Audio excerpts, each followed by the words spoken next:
ये भी नहीं बचा। ये क्या कह रहे हो बेटा? फिर से?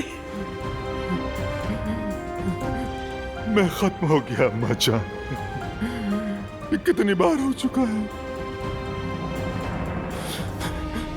आज रात तबाह हो जाएगी अम्मा जान। मेरा घर बर्बाद हो जाएगा। मैं कभी बाप नहीं बन सकूंगा अम्मा। खामोश हो जाओ, मैं संभाल लूंगी,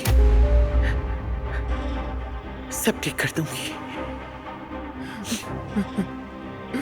कैसे कैसे ठीक करेंगी अम्मा? आखिर आपके बस में है ही क्या? तुम देखोगे क्या है मेरे बस में। तुम बाप बनोगे हसन। उठो।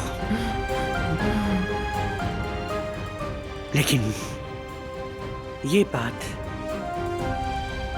तुम्हारे और मेरे सिवा कोई नहीं जानेगा। किसी कीमत पर नहीं, हरगिज़ नहीं।